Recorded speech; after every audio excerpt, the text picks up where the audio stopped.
Buat kalian yang lagi nyariin tas, baik itu backpack, waist bag, atau jenis tas lainnya, kalian bisa cari di Buff Bag ID, yang bisa kalian temukan dengan mudah di Bukalapak. Banyak banget produk-produk yang bisa kalian cek di katalognya. Berbagai macam tas tersedia di sini, mulai dari waist bag keren dengan harga cuman 14.000 sampai backpack kece dan traveling bag yang harganya di bawah 200.000. Harga boleh murah, tapi kualitasnya tetap premium.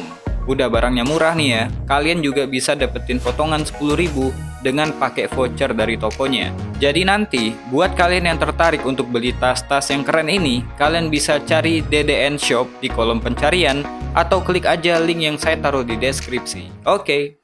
Halo semuanya, balik lagi dengan saya Abe Saputra. Hari ini saya mau menceritakan alur cerita film Bollywood yang judulnya Black. Film ini merupakan sebuah film inspirasi yang dibintangi sama mega bintang Amitabh Bachchan dan Rani Mukherjee. Semoga cara saya bercerita bisa menghibur kalian semua, dan langsung aja kita masuk ke alur ceritanya.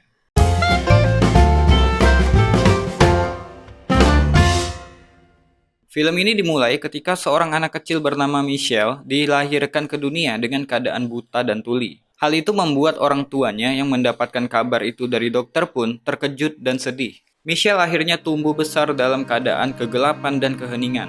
Selama 8 tahun, dia selalu membuat masalah baru. Entah itu nggak sengaja membakar meja makan, melukai orang, bahkan melukai dirinya sendiri. Gak jarang juga, dia jadi bahan keisengan orang lain. Melihat kondisi Michelle yang seperti ini, ayahnya yang bernama Paul pernah punya pikiran untuk memasukkan Michelle ke rumah sakit jiwa. Paul mengakui kalau dia sayang banget dengan Michelle, tapi dia tetap pengen Michelle pergi dari rumah itu karena Michelle merusak segala hal. Si ibu yang bernama Katie pastinya nggak setuju dengan keputusan ini. Tapi Paul bersikeras tetap pada keputusannya karena kesabarannya udah habis menghadapi Michelle. Selagi mereka berdebat, Michelle nggak sengaja menjatuhkan adiknya dari tempat tidur. Paul pun langsung memukul Michelle tanpa ampun.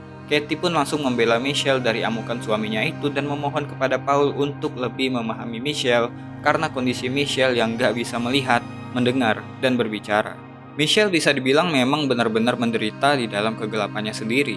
Suatu malam, Katie pernah berkata pada suaminya untuk mendatangkan guru dari sekolah khusus yang biasa melatih anak-anak seperti Michelle.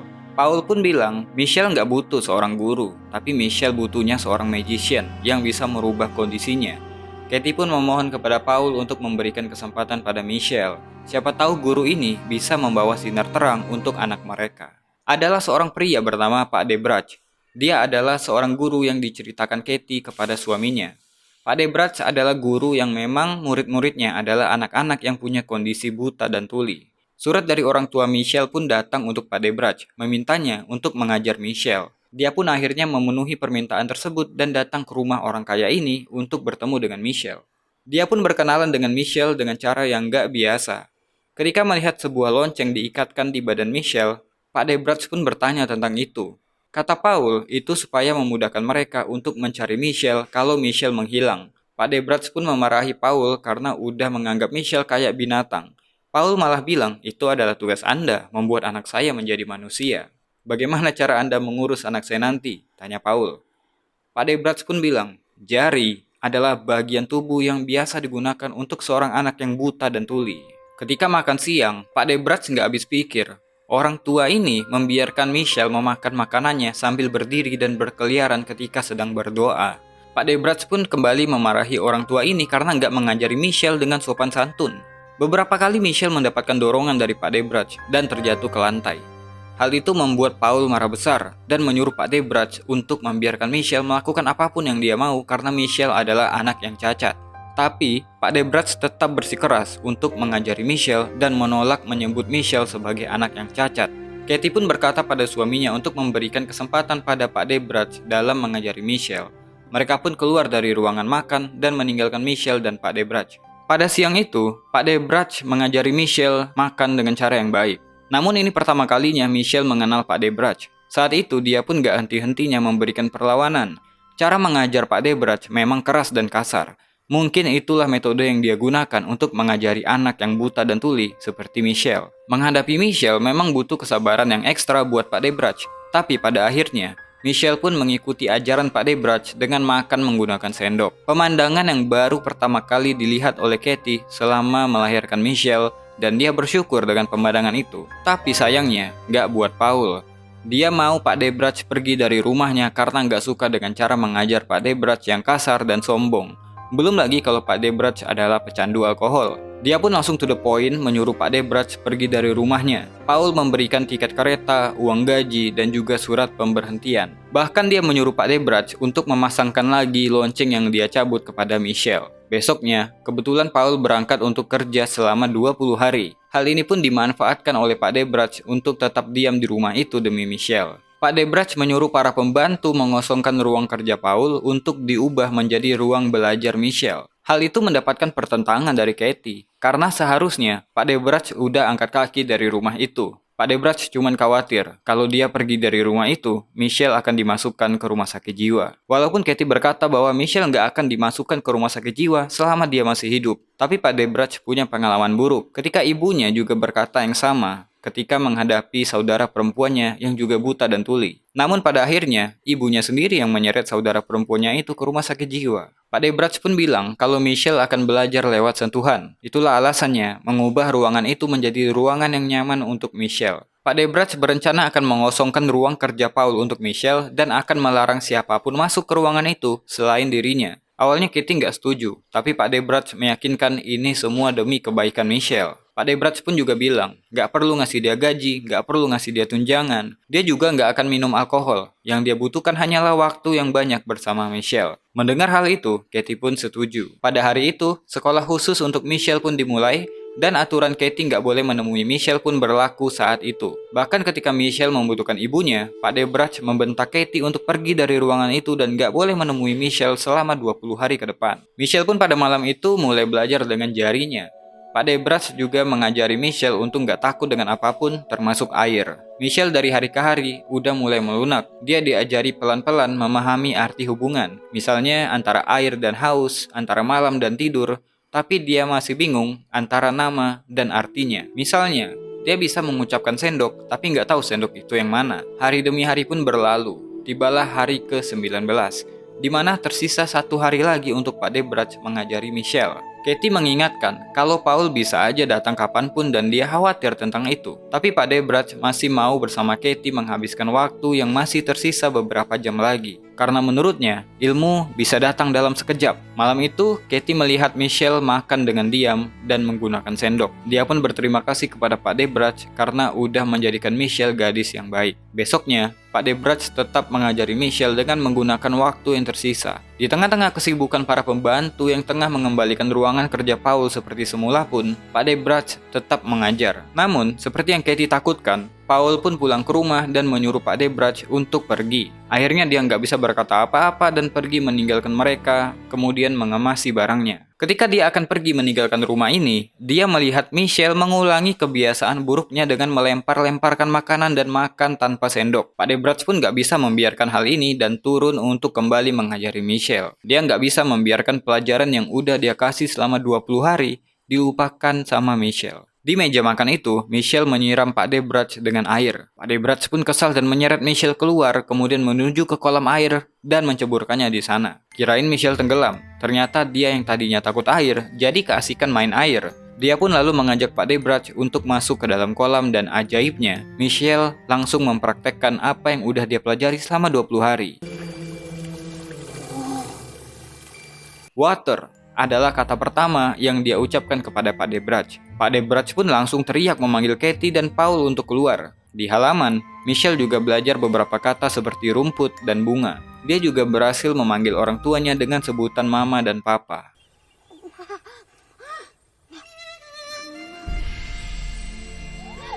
Pagi itu menjadi pagi yang cukup tegang dan membahagiakan untuk Pak Debruch dan awal buat Michelle untuk mengenal dunia dan keluar dari kegelapannya. Singkat cerita, waktu pun berlalu. Michelle tumbuh dewasa dan Pak Debruch dijadikan mentor tetap buat Michelle. Suatu hari ketika keluarga kaya ini mengadakan pesta, Pak Debruch mengenalkan rektor perguruan tinggi yang ikut hadir di malam itu kepada Paul. Pak Debruch bilang dia ingin Michelle belajar di kampus tersebut. Di pesta itu Michelle nggak disembunyikan. Dia dibiarkan berbaur bahkan ikut bernyanyi dengan bahasa isyarat. Pak Rektor yang melihatnya pun kagum karena seorang perempuan yang nggak bisa melihat dan mendengar bisa berinteraksi dengan percaya dirinya. Ternyata dia nggak mudeng kalau perempuan inilah yang bernama Michelle yang Pak Debratz bilang akan kuliah di kampusnya. Dia pun kaget.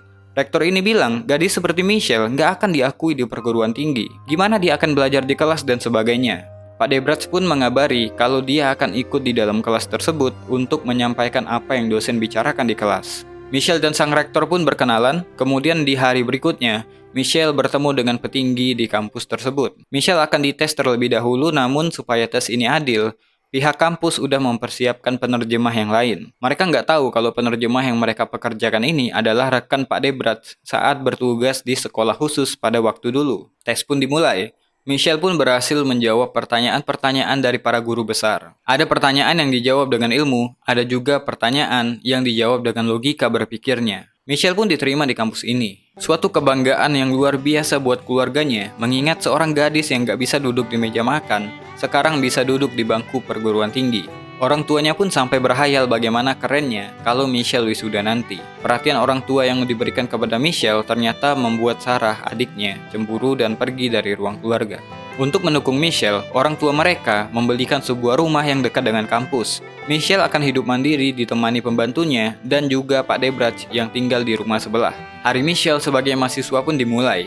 Dia pun belajar dengan Pak Debratz yang turut ikut sebagai penerjemah. Ketika dosen mengajar di kelas, jari-jari Pak Debratz berkomunikasi kepada Michelle. Di kelas pun Michelle nggak jadi mahasiswa yang pasif, tapi dia juga aktif menyanggah atau bertanya kepada dosennya. Di sana dia mendapatkan pengalaman baru, teman-teman yang baru, dan juga kesempatan untuk membuktikan diri bahwa dia bisa walaupun itu adalah hal yang mustahil dipikirkan orang. Peran Pak Debratz sangat penting untuk kuliah Michelle. Untuk belajar dari buku, Pak Debratz yang selalu membaca bukunya sekalian menyampaikannya pada Michelle. Untuk mengerjakan tugasnya, Pak Debratz juga mengajari Michelle mengetik dengan huruf Braille dengan mesin tik khusus. Tahun pertama pun selesai. Pak Debratz pun mengabari Michelle nilai akhir dari semua mata kuliahnya. Dan Michelle di tahun itu nggak lulus di semua mata kuliah yang dia ambil. Tapi asiknya, mereka nggak kecewa, malah merayakan kegagalan tersebut. Di semester pertama memang mereka enjoy. Sayangnya, di tahun berikutnya, kegagalan Michelle tetap terjadi. Pak Debratz pun melaporkan itu ke orang tua Michelle. Pak Debratz sendiri khawatir dengan dirinya karena dia udah tua. Untungnya, Pak Rektor masih mau membantu Michelle walaupun Michelle udah gagal selama 2 tahun. Dia memberikan buku kuliah dengan huruf Braille sehingga Pak Debratz nggak perlu lagi membacakan buku untuknya. Penyebab kegagalan Michelle sebenarnya bukan karena dia bodoh, tapi karena kemampuan mengetiknya yang lambat yang menyebabkan dia selalu kehabisan waktu untuk menjawab soal. Seperti yang Pak Debratz bilang, mengetahui jawabannya aja nggak cukup. Michelle juga harus menuliskannya di atas kertas. Di tahun ketiga pun Michelle masih gagal. Hal itu membuat dirinya frustasi dan ingin pulang aja. Tapi Pak Debratz nggak mau itu terjadi karena dia udah mendedikasikan 18 tahun hidupnya untuk membuat Michelle berhasil. Tapi Michelle udah menolak untuk belajar. Bahkan Katie pun ikut menyerah dan menyuruh Pak Debratz membiarkan Michelle pulang. Pak Debratz tetap bersikeras untuk menyuruh Michelle tetap belajar dari kegagalannya. Dia pun berdebat dengan Michelle dan tanpa sadar, dengan emosi yang lagi naik, Michelle mengutarakan pendapatnya di mesin ketik. Dan dia pun mengetik dengan sangat cepat. Sesuatu hal yang melegakan. Dengan begitu, Michelle pun bisa mengejar ketertinggalannya di kelas. Tapi masalah baru pun muncul. Di usia Pak Debratz yang udah tua, dia mengalami gejala Alzheimer atau penyakit pikun. Pernah kejadian ketika bertemu dengan rektor, dia lupa di mana pintu keluar. Dia juga pernah nggak mengenali dirinya sendiri dan juga nggak mengenali Pak Rektor. Bahkan di beberapa waktu lain yang paling gawat, ketika pergi keluar bersama Michelle untuk membeli es krim, Alzheimer-nya kambuh yang membuat dia nggak ingat sama sekali tentang apa yang terjadi sebelumnya. Dia lupa dengan Michelle dan meninggalkan Michelle di tempat keramaian. Karena kelamaan menunggu, Michelle pun pergi mengecek yang membuat dia hampir tertabrak mobil. Beruntungnya dia bisa pulang dengan diantar orang lain. Pak Rektor pun menyarankan Pak Debratz memeriksakan gejala ini kepada dokter. Ketika libur kuliah, mereka pulang ke rumah orang tuanya untuk acara nikahan Sarah, adiknya. Di acara tersebut, Michelle menjadi pengiring pengantin. Jalannya pernikahan diceritakan Pak Debratz kepada Michelle lewat bahasa isyarat, termasuk ketika pengantin pria mencium pengantin wanita. Sesuatu yang baru buat Michelle. Karena dia nggak bisa melihat dan mendengar, dia mungkin nggak akan bisa merasakan cinta. Pada malam hari, dia berbicara dengan Pak Debraj. Michelle berkata, mungkin dia nggak akan merasakan cinta secara fisik selama hidupnya. Jadi dia pengen merasakan dicium oleh pria, walaupun cuma sekali. Dia pun memohon kepada Pak Debraj untuk menciumnya. Sebuah permintaan yang terlalu berlebihan dari murid kepada gurunya. Tapi karena sayang kepada muridnya, Pak Debraj pun mengecup Michelle kemudian keluar dari kamar itu. Sesuatu yang menurut Pak Debraj menurunkan martabat dia sebagai seorang guru. Keesokan harinya, Michelle membaca surat dari Pak Debraj bahwa dia pergi meninggalkan rumah dan berpesan kepada Michelle bahwa dia harus tetap berpegang teguh sama impiannya. Akhirnya Michelle berjuang sendirian untuk kuliahnya sepeninggalan Pak Debraj. 12 tahun pun berlalu ketika Michelle dan Sarah pulang ke rumah. Sarah melihat seseorang yang duduk di air mancur. Setelah dicek, ternyata itu adalah Pak Debraj yang kembali lagi ke rumah itu. Tapi keadaannya udah nggak kayak dulu. Penyakit Alzheimer-nya udah parah banget dan dia nggak bisa mengingat kenangan yang dia udah lalui bersama Michelle. Akhirnya Pak Debraj dimasukkan ke rumah sakit khusus. Dokter ini pun bilang bahwa penyakit Alzheimer ini seperti penghapus yang akan pelan-pelan menghapus semua kenangan di memori. Michelle pun nggak menyerah. Dia berupaya berusaha membuat gurunya itu mengingat dirinya lagi. Tapi semuanya seperti percuma. Pak Debraj tetap dengan penyakitnya. Selama Pak Debraj di rumah sakit, Michelle tetap melanjutkan kuliahnya. Akhirnya, selama 12 tahun menempuh studi, dia berhasil menjadi sarjana di usianya yang ke-40 tahun. Dia pun mendapatkan kehormatan untuk berpidato di depan para wisudawan yang terpaut 20 tahun perbedaan umurnya. Di atas panggung, dia bercerita banyak tentang Pak Debraj gurunya. Hidup Michelle memang dipenuhi dengan kegelapan. Semuanya hitam. Tapi Pak Debraj mengajari Michelle arti lain tentang warna hitam. Warna hitam adalah warna prestasi, warna pengetahuan, warna jubah wisuda yang sekarang ini memenuhi ruangan itu. Di acara itu, Michelle sengaja nggak mengenakan jubah wisuda, karena Michelle mau gurunya menjadi orang yang pertama yang melihat Michelle menggunakan jubah hitam, karena itu impian mereka bersama. Jadi, setelah acara itu, Michelle pergi menjenguk Pak Debraj. Dia datang menggunakan jubah wisudanya. Pakaian yang nggak dia pakai di acara tadi. Kesuksesan ini benar-benar dia persembahkan kepada gurunya, seorang pria yang telah mendedikasikan hidupnya selama bertahun-tahun untuk menolong seorang gadis yang nggak bisa melihat ataupun mendengar, meraih pencapaian yang mustahil di mata orang normal. Ketika melihat Michelle dengan baju wisuda, Pak Debraj pun ingat kata pertama yang diajarkan ketika di air mancur waktu dulu.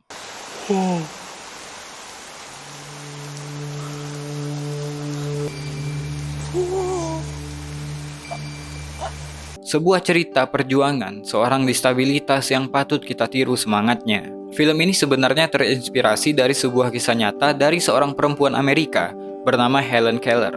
Seorang yang juga tunanetra dan tunarungu, tapi berhasil menjadi orang pertama yang mendapatkan gelar sarjana di bidang seni. Nama lain yang gak kalah beken adalah Heben Girma, seorang tunanetra dan tunarungu pertama yang berhasil menjadi sarjana di Sekolah Hukum Universitas Harvard. Akhir kata, yang terbaik bukan dia yang datang dengan segala kelebihannya, melainkan dia yang datang dengan segala kekurangannya, tapi tetap belajar dan berusaha.